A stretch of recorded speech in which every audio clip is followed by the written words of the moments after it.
ஏவக்கம் தீரன்னு தூண்ட நெஞ்சம் தூக்கத்தில் உன் சிரிப்பும் மாறவில்லை நானும் பார்த்து வேணும் கொள்ள. Hello everybody. சரி, நம்ம சீட்டா வீடியோக்கு போவோம். இப்போ எனக்கு 28 வயசு ஆகுது. ஸோ 10 வருஷத்துக்கு முன்னுக்கு எனக்கு 18 வயசாக இருக்கும் போது நானே என்கிட்ட சொல்லிக்க வேண்டிய 7 விஷயத்தை இன்றைக்கி நான் உங்ககிட்ட சொல்ல போகிறேன். முதல் விஷயம், don't listen to any one who is not living the life you want. அதாவது நீங்கள் விரும்புகிற வாழ்க்கையை வாழாத ஒருத்தரோட அட்வைஸை நீங்கள் கேட்க வேண்டிய அவசியமே இல்லை. நிறைய பேர் சொல்லுவாங்க சேஃபாக இருக்கணும், இது பண்ணாதான் இந்த வாழ்க்கையில் இதாக முடியும் அப்படின்னு நிறைய பேர் நிறைய அட்வைஸோடு வருவாங்க. உங்கள் பேரண்ட்ஸாக இருக்கலாம், உங்கள் சொந்தக்காரங்களாக இருக்கலாம், உங்கள் கூட்டாளிங்களாக இருக்கலாம், உங்களோட அங்கிள் ஆன்ட்டிஸாக இருக்கலாம். எல்லாருக்குமே ஒரு ஒரு ஒப்பீனியன் இருக்கும். தூக்கிக்கிட்டு வந்து விட்டார் ஒப்பீனியனை தூக்கிக்கிட்டுன்னு நிறைய பேர் வந்துட்டு உங்கள் வாழ்க்கையை எப்படி தான் வாழணும்னு சொல்லுவாங்க. வாழ்கிற ஆர்டினரி ஆளுங்களோட லைஃப் அவங்களுக்கு நிறைய ஒப்பீனியன் இருக்கும் சொல்ல. அண்ட் எப்போவுமே அவங்க ஏன் அவங்களோட ஒப்பீனியன் அவங்ககிட்ட சொல்லுவாங்கன்னா, அவங்களால வாழ்க்கையில் செய்ய முடியாததை நீங்கள் செஞ்சிடக்கூடாதுன்னுக்காக நிறைய பேர் சொல்லுவாங்க. இன்னொன்று, நான் நல்லதுக்கு தான் சொல்கிறேன், இதெல்லாம் நான் என் வாழ்க்கையில் பட்டு வந்துட்டேன், அதனால நீ அதை படக்கூடாதுன்னு சொல்லுவாங்க. ஆனால் எல்லாருமே ஒரே கனவு ஒரே வாழ்க்கையை வாழ மாட்டாங்க. ஸோ உங்களுக்கு தேவைப்பட்டதை ஒண்டி எடுத்துக்கோங்க. ஆனால் எனக்கு தெரிஞ்சு நான் வாழ்கிற வாழ்க்கை, நான் வாழணும்னு நினைக்கிற வாழ்க்கை, என்னை சுற்றி யாருமே அது இந்த வரைக்கும் வாழலை. அதனால யாரோட அட்வைஸ் எடுத்துட்டோம் என்னால் அவ்வளோ தூரம் போக முடியும்னு நம்பிக்கை இல்லை. அதனால that is lesson number 1. Lesson number 2, set the goals that king skate the out of you. அதாவது உங்களுக்கு மரண பயம் கொடுக்குற கனவுகளை காணுங்க. ஃபார் எக்ஸாம்பிள், நான் எடுக்கிற முடிவு எல்லாமே எனக்கு ரொம்ப பயமாக தான் இருக்குது. அதை நான் பொய் சொல்லலை. எனக்கு நிறைய நேரங்களில் வந்துட்டு எனக்கு அந்த பயம் வரும். நம்ம சரியாக தான் செய்கிறோமா, இது இங்கே போய் முடியலன்னா எப்படி முடியும், அந்த மாதிரி நிறைய டவுட் எனக்கு வரும். அந்த மரண பயம்னு சொல்லுவாங்கள்ல, இது இல்லைன்னா என்ன பண்ணுவோம்னு தெரியலையே, அந்த மாதிரி அந்த மரண பயம்னால தான் இவ்வளோ நம்பிக்கையாக இவ்வளோ தைரியமாக, எவ்வளோக்கு எவ்வளோ பயம் இருக்கோ அவ்வளோக்கு அவ்வளோ தைரியமாக என்னால் இறங்கி செய்ய முடியுற காரணம், ஏன்னா இது செய்யலைன்னா எனக்கு வேறு எதுவும் இல்லை அப்படின்ற அந்த அந்த ஒரு வெறி வேணும். உங்கள் கனவில் ஒரு வெறி வேணும். இவர் நம்ம நாகேஷ் சொல்லியிருப்பார்ல தனுஷ்கிட்ட, வாழ்க்கையில் வெறி வேணும்டா, வெறி இருந்தால் தான் ஜெயிக்க முடியும். அந்த வெறி உங்களுக்கு வரணும்னா உங்கள் கனவு உங்களுக்கு பயம் வர அளவுக்கு நீங்கள் முதல் கனவு கண்டணும். 3வது லெசன் என்னன்னா, உங்களுக்கு எல்லாமே தெரிஞ்சாதான் உங்களால் அதை செயல்படுத்த முடியுன்றது இல்லை. தெளிவுன்றது நீங்கள் முதல் படி எடுத்து வச்சதுக்கு அப்புறம் தான் 2வது படியில் என்ன இருக்குன்னு தெரியும். நீங்கள் படியே ஏறாமல் 1வது படியில் என்ன இருக்குன்னு உங்களால் பார்க்கலாம். ஆனால் 2வது படியில் என்ன இருக்குது, 3வது படியில் என்ன இருக்குன்னு உங்களால் பார்க்க முடியாது. அந்த மொதல் படி எடுத்து வச்சதுக்கு அப்புறம் தான் உங்களுக்கு ஒரு கட்டமாக உங்களுக்கு தெளிவு வர ஆரம்பிக்கும். அதனால நீங்கள் அது படியே ஏறாமல் கீழேருந்து மேலே அது எங்கே போவோம் நீங்கள் பார்த்தீங்கன்னா கண்டிப்பாக உங்களுக்கு அந்த கிளாரிட்டி கிடைக்காது. எல்லாமே தெரிஞ்சவங்க தான் வாழ்க்கையில் பெரிய சாதனை படிக்கிறாங்கன்னு இல்லை. இப்போ நீங்கள் ஒரு மலை உச்சி ஏற போகிறீங்க. நீங்கள் கீழேருந்து நின்று பார்த்தா மலை உச்சிலேருந்து எப்படி இருக்கும்னு தெரியுமா? தெரியாது. நீங்கள் ஒரு ஸ்டெப்பாக எடுக்க, ஒரு படியாக எடுத்து நீங்கள் ஏற தான் இந்த உச்சியில் என்ன இருக்குன்னு உங்களுக்கு தெரிய வரும். ஆனால் நீங்கள் அங்கே இருக்கும்போது அங்கே மேலேருந்து உங்களுக்கு என்ன தெரிய போகுதுன்னு கண்டிப்பாக உங்களுக்கு தெரியாது. அது யாருக்குமே தெரியாது. அதனால எவ்வளோ பயமாக இருந்தாலும் அந்த படியை எடுக்க தான் வாழ்க்கையில் தெளிவு வரும்.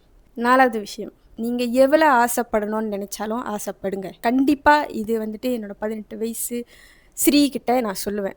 இதுக்கு முன்னுக்கு என் கூட இருந்த நண்பர்களோ சரி, காதலில் இருக்கும்போதோ சரி, அவங்க எல்லாருமே நீ ரொம்ப அளவுக்கு அதிகமாக ஆசைப்படுற, உனக்கு அளவுக்கு அதிகமான ஆசைகள் இருக்குது, நீ இருக்கிறத விட எப்போவுமே அதிகமாக ஆசைப்படுறேன்னு, அது ஒரு தப்பான விஷயம் மாதிரியே என்னோடய வாழ்க்கை முழுக்க அது ஆளுங்க சொல்லி நான் கேட்டு ஒரு கட்டத்தில் அது தப்பு தானோ அப்படின்னு நான் நினச்சிட்டேன்.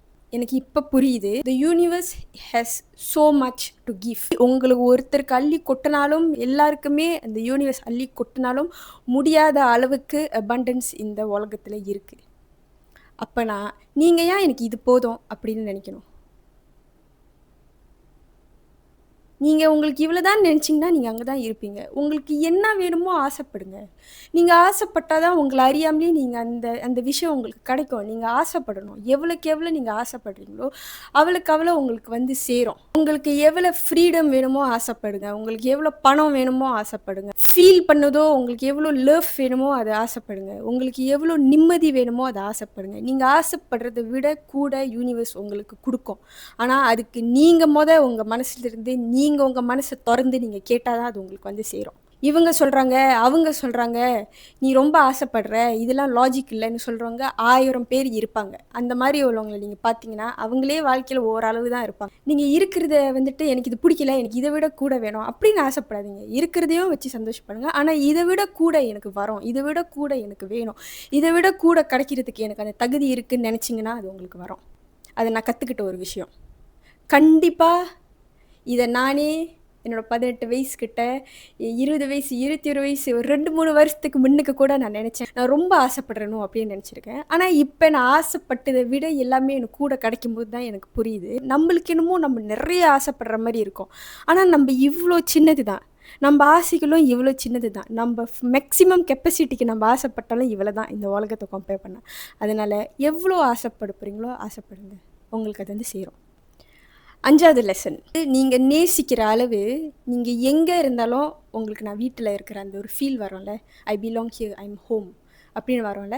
அந்த அளவுக்கு நீங்க உங்கள காதலிக்கணும். அந்த அளவுக்கு நீங்க உங்கள நேசிக்கணும். உங்களோட வீடு, உங்க மனசு வந்து ஒரு வீடு. மனசு நெறைய உங்களுக்கு அந்த பாசம் இருக்கணும். நெறைய பேரு வந்து போவாங்க. நெறைய பேரு உங்க மனசு வீடுல, நெறைய பேரு வந்துட்டு போவாங்க. ஆனா, அங்க நிரந்தரமா இருக்க போறது நீங்க தான். உங்களுக்கு உங்க மனசு நிறைவா, உங்களுக்கு உங்க மேல அவ்வளோ பாசம் இருந்துச்சுன்னா, உங்க வாழ்க்கையில உங்களுக்கு யார் இருக்காங்களோ இல்லையோ, உங்களுக்கு என்னைக்குமே அந்த நிம்மதி இருக்கும். உங்களுக்கு எப்பவுமே அந்த சந்தோஷம் இருக்கும். ஏன்னா, அது நீங்க வேற எங்கேயும் தேட போறதில்ல. அது உங்களுக்குள்ளேயே இருக்கு. 6வது விஷயம், நீங்க உங்களோட வொர்த்த மத்தவங்களுக்கு நிரூபிக்கணுன்றதுக்காக, நீங்க எப்பவுமே பரபரப்பா வாழ்ந்துகிட்டு இருக்கணும்னு அவசியம் இல்ல. இதையும் நானே என்கிட்ட சொல்லிக்கிறேன். எனக்கு வந்து எப்பவுமே நான் பிஸியா இருந்தா தான் வந்துட்டு நான் நான் நான் ஏதோ என் வாழ்க்கையில செய்றேன் அப்படின்னு நான் மத்தவங்களுக்காக ப்ரூஃப் பண்றதுக்காக செஞ்சதில்ல. ஆனா என்கிட்டயே நான் ப்ரூஃப் பண்றதுக்காக எனக்கு கொஞ்ச நேரம் இருந்துச்சுன்னா, ஓகே இது செய்வோம், ஓகே இது செய்வோம், ஓகே இது செய்வோம் அப்படின்னு நான் செய்வேன். அது இப்பதான் ஒரு 2, 3 வருஷம் உள்ள காலகட்டத்தில நான் புரிஞ்சுக்கிட்டேன். சும்மா பரபரப்பா இருக்கிறதுக்கும், உண்மையிலேயே நம்ம செய்ற ஒரு விஷயத்துல இருந்து, ஓகே இது தேவைப்பட்ட ஒரு விஷயம் அப்படின்னு நம்ம செய்றதுக்கும் நெறைய வித்தியாசம் இருக்கு. நம்மளுக்கு வந்துட்டு ரெஸ்ட் வேணும். கஷ்டப்பட்டு வாழ்க்கையே பரபரப்பா இருந்து, குடும்பத்துக்கு டைம் இல்லாம, கூட்டாளிங்களுக்கு டைம் இல்லாம, யாருக்குமே உங்களுக்கே டைம் இல்லாம, தூக்கம் பத்தாம, சாப்பிடாம அப்படி செஞ்சா தான் நீங்க வந்து உண்மையிலேயே உழைக்கிறீங்க அப்படின்னு நான் நெனச்சுக்கிட்டு இருந்தது தப்புன்னு எனக்கு இப்ப தான் ஒரு 2, 3 வருஷத்துக்கு முன்னுக்கு புரிஞ்சுச்சு. Work smart. அறிவாளித்தனமா வேலை செய்யணும். அண்ட் நீங்க எதுக்கு பறக்குறீங்க? இப்ப எதுக்கு பரபரப்பா இருக்கணும்? எப்படி பார்த்தாலும் நம்ம எந்த ஸ்பீட்ல போய், நம்ம எந்த வேகத்துல போய் நம்மளோட கோல அடைஞ்சாலும், எல்லாருக்குமே கடைசி வந்து சேர்ற இடம் மரணம். அப்ப நீங்க உங்க மரணத்த நோக்கி ஓடுறீங்களா? எதுக்கு அந்த பரபரப்பு? மெதுவாவே, நிதானமாவே உங்க நேரத்திலேயே செய்யுங்க. யாருமே எதுக்குமே தாமதமா இல்ல. நம்ப எல்லாருமே நம்ப வேண்டிய நேரத்துல, நம்ப வேண்டிய இடத்துல, சரியான நேரத்துல தான் போய் சேருவோம். 7வது விஷயம். அந்த கடைசி விஷயம் என்னன்னா, நீங்க என்னான்னு உங்களுக்கு புரியணும். நீங்க என்னான்னு அறிஞ்சு, புரிஞ்சு, நீங்க தெரிஞ்சு நடந்துக்கணும். Reminds me of that boy on TikTok. அறிஞ்சு, புரிஞ்சு, தெரிஞ்சு நடந்துக்கோ. இப்ப வந்துட்டு சோஷியல் மீடியால இவங்க இது பண்றாங்க, நம்ம இத பண்ணா ட்ரெண்டிங் ஆகும்னு அத பண்றவங்க நெறைய பேர் இருக்காங்க. ஆனா, உங்களோட குரல், உங்களோட யூனிக்னெஸ், உங்களோட கேரக்டர், உங்களோட டேலண்ட், உங்ககிட்ட இருந்து வர உள்ள இருந்து உங்ககிட்ட இருந்து வர அது நல்ல விஷயமோ, அது கெட்ட விஷயமோ, அதுதான் நீங்க. அந்த வார்த்தைய மறந்தனால நான் எங்க அம்மாக்கு கால் பண்ணி இப்ப நான் கேட்டுட்டு சொல்றேன். அதாவது அவங்களோட தனித்தன்மை, இண்டிவிடுவாலிட்டி, அவங்களோட யூனிக்னெஸ் எல்லாருக்குமே ஒரு தனித்தன்மை இருக்கும். அதாவது அது வேற யாருக்கு வேணாலும் இருக்கலாம். ஆனா அது உங்ககிட்ட இருந்து வரும்போது, அதுதான் உங்களோட தனித்தன்மை. நான் என்னைக்குமே எனக்கு என்ன தோணுதோ, பரவால்ல நம்மளுக்கு இது தோணுது, இதுதான் நம்ம அத போடுவோம். அப்படின்னு நான் போட்டு தான் இவ்வளோ தூரம் நான் வந்திருக்கேன். என்னோட தனித்தன்மை வந்துட்டு, நான் இப்படி வாழ்றது, இது எல்லாமே சேர்ந்த ஒரு ஆள் தான் நான். அதுதான் என்னோட தனித்தன்மை. ஆனா, இந்த காலகட்டத்தில நெறைய பேரு அவங்களோட தனித்தன்மைய இழந்து, இவங்க இது செய்யறனால இவங்க இன்ஸ்பைரிங். இவங்க வந்துட்டு இவங்க இது செய்யறனால இவங்களுக்கு அந்த ரீச் கிடைக்குது. நெறைய பேர் பார்க்குறாங்க. நெறைய பேர் இவங்க இன்ஸ்பைரிங்ன்னு சொல்றாங்கன்னு சொல்லிட்டு, நெறைய பேர் அதையே பார்த்து செய்றாங்க. எனக்கு தெரிஞ்சு அந்த மாரி நீங்க செய்யும்போது, உங்களோட தனித்தன்மைய நீங்க இழந்துருவீங்க. ஸோ இத வந்து நான் என்னோட 18 வயசு கேர்ள் கிட்ட நான் சொல்லுவேன். இதுக்கு முன்னுக்கு நான் வந்துட்டு எல்லாருமே அத செய்றாங்க. அதனால நம்ம அப்படி செய்வோம். அப்பதான் நம்ம இதாவோம். அப்படின்னு நான் நெனச்சு எதுவுமே செஞ்சதில்ல. ஆனா, நான் எனக்குள்ளேயே நெனச்சிருக்கேன். இப்படி செஞ்சா தான் இந்த இண்டஸ்ட்ரியில, அதாவது இந்த கன்டென்ட் கிரியேட்டிங் இதில நம்மனால காசு பார்க்க முடியுமோ, அப்படின்னு நான் நெறைய கட்டத்தில யோசிச்சிருக்கேன்.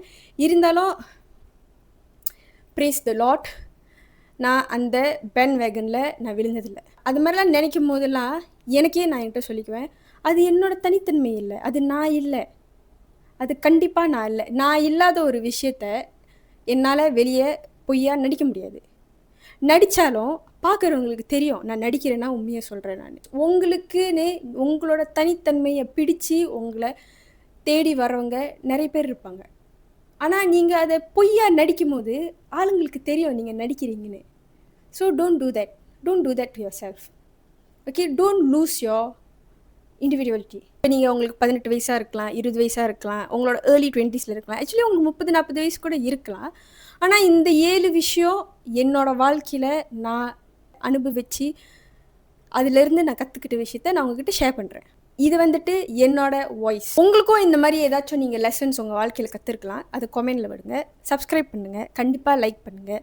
ரொம்ப நன்றி என்னோடய வீடியோ பார்த்ததுக்கு. இவ்வளோ நாள் என்னை சப்ஸ்கிரைப் பண்ணி நிறைய பேர் எப்போவுமே என்னோடய கமெண்ட் செக்ஷனில் கமெண்ட் பண்ணுறது எனக்கு அது ரொம்ப சந்தோஷமாக இருக்குது. நானாக இருக்கிறதையும் பார்க்க இவ்வளோ பேர் இருக்கீங்கன்னு நினைக்கும் போது எனக்கு அது ரொம்ப சந்தோஷமாக இருக்குது. என்னால் சொல்ல முடியாத வார்த்தைகள், என்னால் சொல்ல முடியாத அளவுக்கு எனக்கு சந்தோஷமாக இருக்குது. I love you guys. அடுத்த வீடியோவில் சந்திப்போம்.